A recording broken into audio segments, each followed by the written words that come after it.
Dan uh, yang namanya dari sisi Cikopo Tomasa ya kita sekarang udah beroperasi. Cikopo sudah beroperasi dari 2017, Tomasa udah Oh, beroperasi dari 2020. oke. Itu berjalan lancar. Dan kemarin itu untuk Yaintu itu kita sempet kaget, waduh ini kok ada pandemi, nanti PLN gimana nggak ya, mau tanda Iya, tangan nggak ya? Soalnya kan kita udah dapat agreement perjanjian, we have that worry. Tapi iya. ternyata kan direction of the government is really clear, right? Bahwa ke depan nggak boleh ada lagi kontrak baru pembangkit listrik tenaga fosil fuel. Artinya seluruh Hmm. kontrak ke depan harus dari renewable energy Terus. sources. Entah itu dari PLTS, geothermal, atau hydropower kan. Karena apa? Karena Hmm. itu merupakan komitmennya kita di CP26 kemarin. Iya. Jadi dari sisi kita tuh memang udah ya itu sekarang lagi konstruksi. Hopefully Iya. di 2023 pertengahan atau April kita bisa COD, dan yang kukusan baru selesai Wow. pembebasan lahan nih Karita. Baru Hmm. dapat reportnya tadi pembebasan lahannya. Waduh. Jadi kita segera mulai konstruksi juga nih. Nah kalau Yang proyek satu yang terakhir yang untuk kukusan, yang kukusan ya, berarti udah akan mm-mm, mulai mm-mm. konstruksi ya. Berarti Iya, 2023. 2023 April bakalan ada istilahnya kantong duit baru dong. ATM baru Oke, ya. berarti ini iya kan? Kan udah dua udah panen nih. Berarti nanti 2023 ada lagi nih, bentar lagi nih 2023. Jadi Ya, emang kalau jadi betul. ya makanya kalau teman-teman kalau memang mau invest ya memang company seperti ini yang memang udah punya kerjaan yang long term yang udah di secure dan masih akan ada lagi yang akan dia jadi nih ke proyek barunya. Nah, ini bagusnya memang buat jangka panjang ya. Jadi kita bisa menikmati bersama pertumbuhan company juga gitu loh. Oke, oke. Terus oh ya, tadi kan kita ada ngomongin bahwa klien narko itu adalah PLN nih. Nah, ngomong-ngomong tentang PLN, pembayaran ini bagaimana sih so far? Saya sering banget ditanya ini Kak Rita. Iya. Cuman kita lihat dari kenyataannya aja gitu ya, bahwa Hmm. selama dari 2017 kita udah beroperasi, paling lama Hmm. pembayaran itu 2 bulan, paling lama Oh, itu. oke. Itu Itu pun udah gara-gara paling ada lama pergantian ya. orang, paling lama. Heeh. Karena apa? Karena jadi PLN itu ada beberapa budget lah. Salah satunya Iya. kalau yang buat masuk ke kita tuh lebih ke budget operasi. Karena kan kalau kita nggak produksi listriknya nih, kita kan langsung Mati menyediakan listriknya lampu. ke masyarakat gitu kan. Walaupun Iya, masyarakat iya. bayar ke PLN gitu kan. Tapi Hmm. so far sih PLN is a very very good klien ya. Maksudnya Hmm. paymentnya Lancar. kan sebelum prolay project kita buat financial model tuh ya Karita ya. Di Iya. financial model kita Heeh. tuh kita taruh selalu 3 bulan tuh. Jadi kalau kita Oh, nentuin oke. debt service reserve account kita tuh PLN bayar berapa lama gitu kan? Selalu 3 bulan. Kenyataannya Oh, oke. keseringan 2 minggu udah dibayar Oh, gitu. Jadi wow. so that's really good. Bagus banget. So no complaint, no Hmm. complaint there. Iya. Paling lama 2 bulan. Jadi sebenarnya umumnya rata-rata sekitar 2 minggu ya. Bagus Yes, banget loh itu. yes, yes. Bagus banget. Ya mungkin gara-gara itu kali ya, gara-gara kita kan salah satu pembangkit listrik kan langsung menyalurkan listrik kepada masyarakat kali ya. Jadi ya, Ya. ya dan tapi kalau di financial model kita sih kita taruhnya biasanya 3 bulan sih. Tapi itu pun Ya. ya. Jadi makanya dari itu juga kita itu sama financing kita tuh dipercaya banget gitu. Oke. Gitu.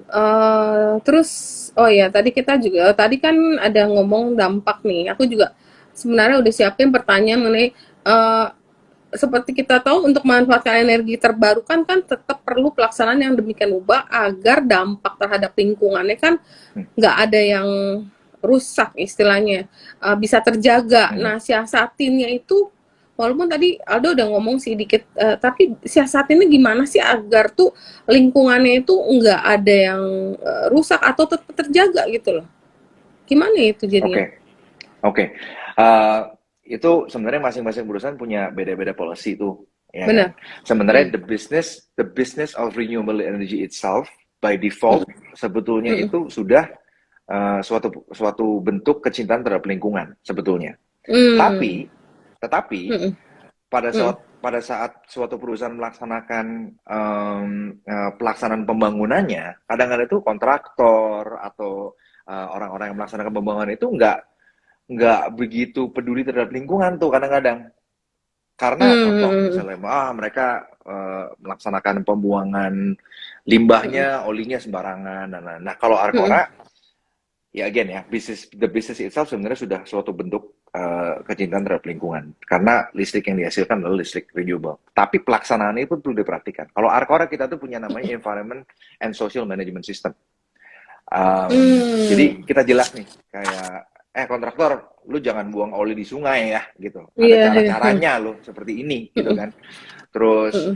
uh, pembebasan lahan yang paling penting. Nih, contoh, lu kalau melaksanakan pembebasan lahan, nggak boleh ada pemaksaan ya, nggak boleh ada Hmm. kekerasan ya.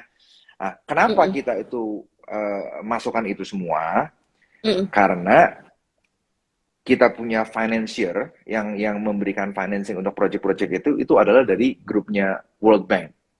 Grupnya Hmm. World Bank, IFC, Hmm. sama ADB atau Asian Development. Mereka itu detail banget deh Karita tentang ini tuh, mereka tuh Hmm. kayak sekali kita tahuan kita pernah ada melaksanakan kekerasan atau melaksanakan kerusakan Hmm. lingkungan pada saat kontrak Wow. kita udah lu nggak mungkin bisa dapat finance dari situ deh. Dan Oh, I see, I mereka tuh see. kasih finance itu very good, termsnya very good, very long Hmm. term. Kalau di bank-bank Indonesia itu short term, Hmm. mereka bisa kasih long term gitu kan. Jadi Hmm. itu requirement Bagus mereka banget yang ya. kita happily Hmm. taruh di company kita sih, Karita. Oh, oke, oke. Good, good, good. Menarik. Ini sebenarnya sih udah beberapa pertanyaan ya dari teman-teman, tapi mungkin nanti akan kita bahas. Teman-teman kalau ada mau nanya, silakan bisa di kolom chat atau di kolom yang ada questionnya.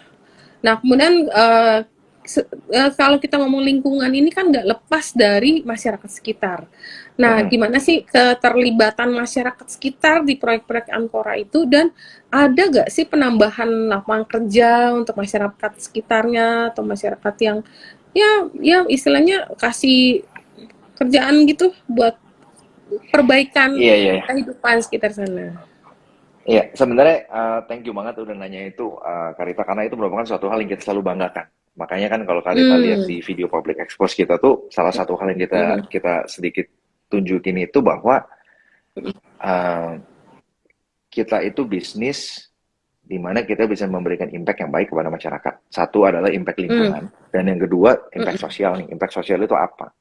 Impact sosial itu adalah uh, waktu pada saat kita konstruksi aja tuh, masyarakat di sana di Hmm. daerah proyek kan biasa di pegunungan. Itu tuh Iya. biasanya tuh pekerjaannya sebagai petani aja dan nggak ngapa-ngapain Hmm. lagi gitu.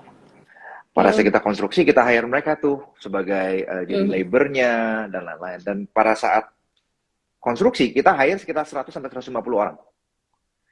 Dan Hmm. Lumayan loh. pada saat operasi, kita hire sekitar 50 sampai 60 orang. Karena kan kita punya 3 shift kan, Hmm. dari sisi operasi, dari sisi Iya. keamanan dan lain-lain. Dan jadi di situ tuh ada apa ya? Ada unsur uh, intangible profit kali ya, maksudnya kayak kepuasan Hmm. tersendiri nih, bukan buat saya tapi buat seluruh tim, Hmm. tim Hmm. tim di perusahaan kita tuh, we call it Arcora Fam ya, we call ourselves Arcora Hmm. Fam, gara-gara kita semua tuh happy banget. Karena apa? Mereka itu ngerasa bahwa kerja keras gua nih ngahasilin ini desa yang tadinya ekonominya sepi, sekarang tuh bisa hidup banget loh. Oh, ada orang barusan Hmm. bangun rumah. Oh, ada orang barusan beli motor, gara-gara sebelumnya Iya. tuh mereka tuh nggak bisa dapet loan. Gara-gara apa? Hmm. Gara-gara misalnya mau minjem beli motor gitu, nggak bisa. Gara-gara apa? Mereka cuma sebagai Hmm. petani. Kayak nggak ada income yang Hmm. pasti. Bank itu nolak kalau mereka mau. Tapi dengan mereka kerja di Arcora, ada pekerjaan Hmm. bulanan gitu kan. Iya. Mereka jadi, oh, Ada they tambahan can do a lot of income. stuff gitu. And I think, Hmm. yeah, and doing that, having that Hmm. impact Hmm. uh, kepada masyarakat sekitar proyek-proyek kita itu, while at the same time making profit, Hmm. for us, saya dan Arcora Fam itu is a blessing itself. Hmm. Benar. Maksudnya istilahnya ya bisa cuan bisnis gitu, tapi Iya. nggak jadi musuh orang lah, Bisa jadi mensejahterakan orang juga, ya kan? correct, it's a blessing itself. Dan karena Hmm. itu saya rasa that's the reason Arcora itu punya turnover employee ya dari tahun 2019 itu cuma 1% loh, Karita. Oh, Intinya oh, orang-orang itu nggak ada yang keluar, orang-orang itu they are iya, staying in loyal. because Iya, iya. they They're like happy. to see what they're happy karena mereka tuh selain dapat Iya. gaji is one thing, material is one thing, and everybody is Mm, motivated by one thing. Tapi mereka tuh kayaknya passionate banget karena mereka mm, ngelihat sendiri yang gue lakuin ini tuh akhirnya mempunyai impact bagus loh buat keluarga ini gitu loh. Jadi itu mm. merupakan hal yang menurut gue tuh salah satu yang paling keren lah. Oh, oke, oke. Oh ya, terus tadi kita udah ngobrolin banyak tentang bisnis. Nah, kita sekarang ngomongin dikit nih tentang laporan keuangannya. Kemarin tuh laporan keuangan kinerja Q1 itu kan pendapatan bersihnya itu 69 miliar, naik 36% dibanding periode yang sama di tahun lalu. Karena itu kan Persero membukukan laba bersih 28 miliar di Q1 2002. Jadi ini naiknya cukup tajam ya, naik 58% dari pencapaian Q1 2021. Nah, Pak, Aldo bisa ceritain dikit nggak tentang kinerja-kinerja ini? Ini cukup ya impresif sih, dengan istilah kita masih pandemi ini masih loh belum benar-benar over gitu kan. Tapi ya dengan kinerja yang cukup bagus begini, mungkin bisa share dikit nih ya teman-teman, mungkin banyak yang mau tahu. Oke. Eh, Kita punya pendapatan naik, tentunya itu berhubungan dengan accomplishment tim kita di Hmm. sini lah, yang dimana kita udah deliver sekarang udah 2 project yang operating. Dengan adanya Iya. 2 project operating, tentunya pendapatan each quarter itu ya pasti akan meningkat dibanding tahun sebelumnya. Karena kan tadi Hmm. kan saya mention di tahun 2020, di tahun 2021 itu kan kita udah 2 project, cuman kan yang project Iya. kedua itu baru baru belakangan lah di bulan April Hmm. barusan commissioning. Nah sekarang kan kita udah tahu nih, oh Arcora sekarang udah punya dua yang beroperasi sehingga pendapatan Hmm. kan naik. Dan juga kita juga lagi konstruksi Hmm. pembangkit listrik yang ketiga nih. Ketiga. Nah, pembangkit listrik yang ketiga nih yang ya itu yang 10 megawatt ini artinya kalau itu segera COD artinya apa? Artinya pendapatan perusahaan akan Terjadi meningkat lagi kan? iya, iya, terjadi Uh, penambahan. itu project yang ketiga tuh. Hmm. Hmm. Sehingga cash flow perusahaan lebih besar. Tapi tadi kita sebut juga tuh, Karita, Hmm. kita punya project keempat Hmm. loh, yang Benar-benar barusan mulai kelar pembebasan lahan, mau mulai konstruksi. mau Artinya mulai. apa? Ke depan, semestinya kita tuh Hmm. akan ada peningkatan lagi secara kinerja Hmm. maupun cash flow. Gara-gara kita sudah menerima revenue stream yang baru dari project-project yang baru tersebut. Nah, Oke, nice. Kalau yang buat oh lebih iya, kalau yang menarik, keempat what I'm kira-kira, excited about, heeh, heeh, is that selain dari 4 project itu, kita tuh heeh. sebenarnya udah ada another 5 project yang sudah di dalam listnya DPT PLN atau daftar penyedia terbatas Oh, PLN, yang dimana oh, I see. hopefully dalam Heeh. waktu-waktu dekat dengan arah government adalah government akan sangat mensupport renewable energy, dan project-project yang ini yang total 55 Heeh. megawatt ini akan Heeh. segera terrealisasi menjadi kontrak yang baru sehingga bisa kita konstruksikan Heeh. lagi sehingga bisa even giving more income for the shareholders. Income. Iya, income and Ya. growth juga ya. Jadi ada pertumbuhan Mm-mm. daripada Mm-mm. pendapatan ya. Karena memang Mm-mm. investor itu seneng banget invest ke company yang terus bertumbuh. Karena memang Growth ya. berarti kan istilah cuannya ini atau pendapatannya nggak stabil tapi terus ada terjadi peningkatan. Oke. Terus Mm-mm. kita mau nanya nih, kalau capex nih belanja bond modal tahun 2022 ini gimana nih Aldo? Uh, gue lihat contekan dulu ya. Nggak. Tapi dari sisi target nih Kak, kita Hmm, tuh di tahun 2022 kita ya, itu punya target untuk net income kita itu sekitar 80 miliar. Di hmm, mana FYI kita tuh membukukan net income di tahun 2021 itu sebesar 49 miliar. 48 miliar hmm, point something to be exact. Dan oke, artinya kita tuh dengan adanya project baru dan konstruksinya project baru kita udah mentargetkan kita punya net income di tahun 2022 itu 80 miliar plus. Kenapa kok bisa hmm, tinggi banget bedanya? Ya, karena memang ada hmm, project-project baru yang dari sisi konstruksi dan akan pembangunan yang baru. Dan itu hmm. terlihat juga dari Q1 kita kan. Dari Q1 kita Iya, itu kita punya net income udah sekitar income before tax udah 28 miliar. iya, Jadi 28. itu increase-nya itu udah tinggi banget tuh.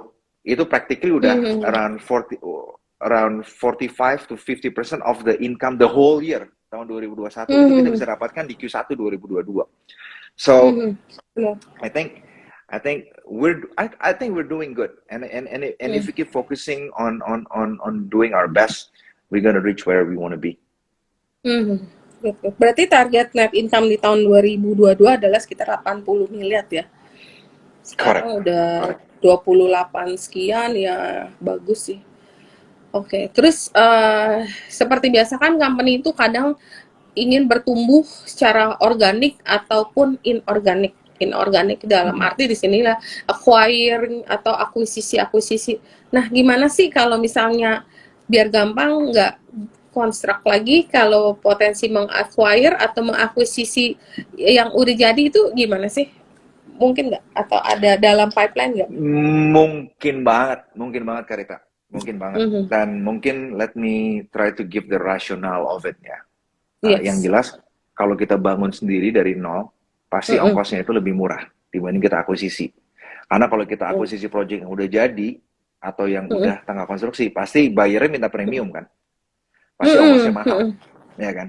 Yes. Jadi, yang kita fokus itu sekarang adalah, kita memang sudah punya, selama ini kita fokus di organic growth. Dalam arti udah, kita bangun sendiri, kita cari sendiri. Kayak saya sendiri kan dari dulu kan masuk naik gunung, jadi ke site itu saya sendiri tuh yang pergi ke site tuh. Kadang harus nenda di sana dan lain-lain. I like it though. But so we are focusing on organic growth dengan project-project yang kita punya selama ini. Kenapa kita belum cepat-cepat melaksanakan inorganic growth atau akuisisi? Ya karena dulu kita belum ada duitnya. kita mau sih, karena kan mahal ya. Karena kita mau sih, cuman belum ada duitnya. Tapi sekarang kan kita udah jadi public company nih. Our access to finance is better. Our capital is bigger. Dan saya yakin dengan setelah kita IPO ini, kita mau fokus juga bukan hanya organic growth dari build project-project yang kita sudah punya, tapi kita udah mau mulai ngarah juga ke inorganic growth. Walaupun inorganic growth itu atau akuisisi itu bisa lebih tricky ya. Karita, kita harus benar-benar selektif nih, project mana yang bagus, project mana yang enggak. Itu tapi I believe our team udah very experienced enough to be able to differentiate which one is a good quality project, which one is bad quality project sih. Iya. Soalnya istilahnya kalau dalam keadaan kayak gini, kayak pandemi, istilahnya kita masih pandemi, kan ada yang survive, ada yang mungkin mereka punya loan, terus nggak bisa bayar, atau apa potensi untuk acquiring yang some company nggak bisa lanjutin, ya I think mungkin possible ya. Karena we're looking for opportunistic investment, opportunistic acquisition sih. Dan again, sekarang we have a bigger access of capital. Tentunya our team is very young and dynamics. Jadi kita tuh masih very energetic about it, and we can move fast. Tapi again, kita harus benar hati-hati lah. Make sure akuisisinya itu benar the right acquisitions. Iya, dan memberi additional plus point ya untuk. Correct. Oke, nah. Terus tadi kita kan ngomong jika Arcora untuk mengakuisisi. Nah, aku baca nih ya di salah satu media bahwa ada salah satu grup besar konglomerasi yang lagi menjajaki peluang bisnis di 5 sektor. Yaitu sektor antara kesehatan, digital, tech, jasa keuangan, pertambangan non batu bara, dan energi terbarukan. Ini kelihatannya some of the big firm atau big konglomerat itu lagi agresif banget nih mencari usaha-usaha baru. Ya mungkin mereka untuk build sendiri juga ya mungkin nggak punya expertise-nya. Kalau mungkin mereka akuisisi itu mungkin lebih cepat jadi partner atau apa.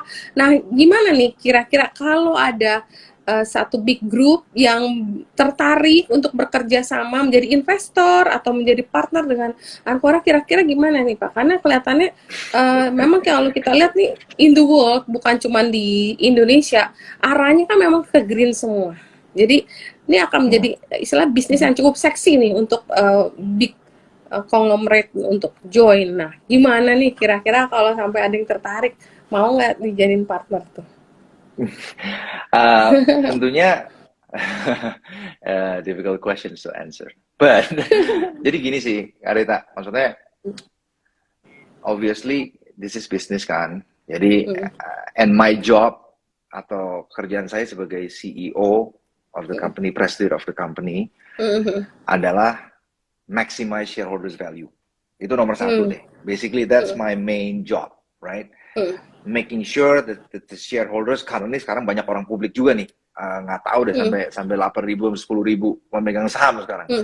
We're making sure that our value is maximized. That's my ultimate job gitu kan. Dan to answer your questions, kalau seandainya ada big conglomerates atau big companies yang dengan mempunyai nama yang baik, ya kan, yang bisa memberikan suatu value kepada company, and it's secara perhitungan it's a good business decision, why not, I guess, right? Dalam arti kan, if we can get a better access of financing, cheaper access of financing, maybe we can do even a bigger projects with them. Daripada mereka mempunyai koneksi yang lebih besar, koneksi financing yang lebih besar. We can join their ecosystem, right? Mereka udah punya suatu ekosistem yang sangat baik, udah punya supply chain yang bagus. It's a make business decision that can be made and actually make sense. But again, as long as because Karita dari dulu tuh gue tuh diajarin sama ayah saya tuh partnership is like getting married gitu. Jadi apa ya? Banget. Mesti cari yang benar-benar bagus. Lu jangan sampai salah deh gitu kan. Iya, karena itu benar sih. Lu harus cari orang yang when you're success, mereka juga feel success gitu. Jangan sampai mereka tuh competing with us gitu. Iya, benar-benar. Partner. Jadi if we can find the right partners with the perfect name dengan nama yang baik, I don't see why not. Oke. Sangat menarik sih. Tapi itu benar banget tentang partner itu sangat benar. Kita memang kerja, istilah kita akan kerja long term, jangka panjang. Kalau partnernya memang mendukung kita kerjanya jadi lebih ringan dan bisa berkembang lebih gede sih. Ada kata-katanya gini dulu Kak. Good business bisa jadi jelek with the right partner, tapi bad business bisa jadi bagus. Sorry, kebalik Kak. Good business bisa jadi jelek with the wrong partner, tapi bad business bisa jadi bagus with the right partner gitu. So I guess partnership is actually, other than the industry itself, is very important. Jadi as long as kita tuh very careful doing our diligence right, lihat track recordnya, I guess that would be the number one thing kali ya.